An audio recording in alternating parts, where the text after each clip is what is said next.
Dr. Samuel Kazimba Mugarura Archbishop w'Ekanisa ya Uganda izoberi yasibo mu bureberozi bwa North West Ankole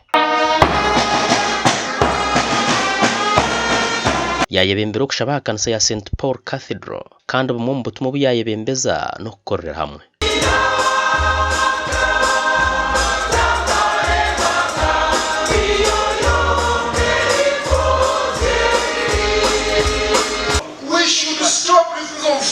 Each other. We need each other.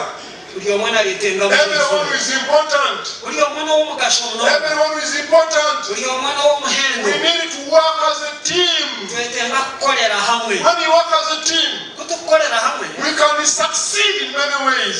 When you work as a team,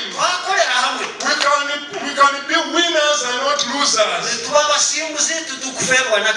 Archbishop Kazimba nabwo yayore ko kwatwaho abatakutera abagenzi babo muhimbo. Let me tell you, if we are to develop this church, we should have encouragers.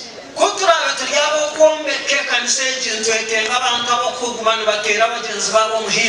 so grateful that the children came here, they sang, and you gave them some gift. That's an encouragement. You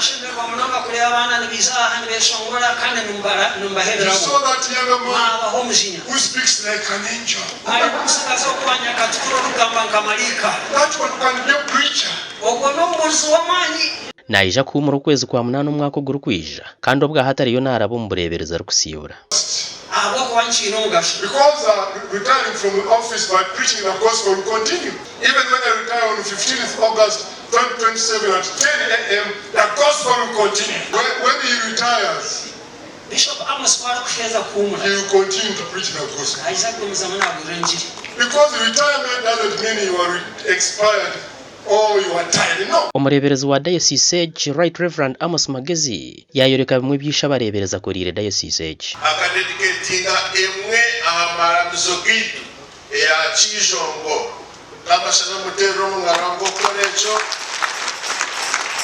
ongatarakomeraho akainochiratinga inward circle akalaunchinga sapejo kana uja wekalaunchinga Archbishop kandi urukune byentunguka sako yite kusireshubashwa mutero mungaro. Aha mukoro wo guhahikaho n'abebembezi ba district y'Ibanda kandi aba batendereza Archbishop Kazimba ahabwe ntunguke yari esero mu Kanisa ya Uganda. District MP, when I'm here, everyone is here.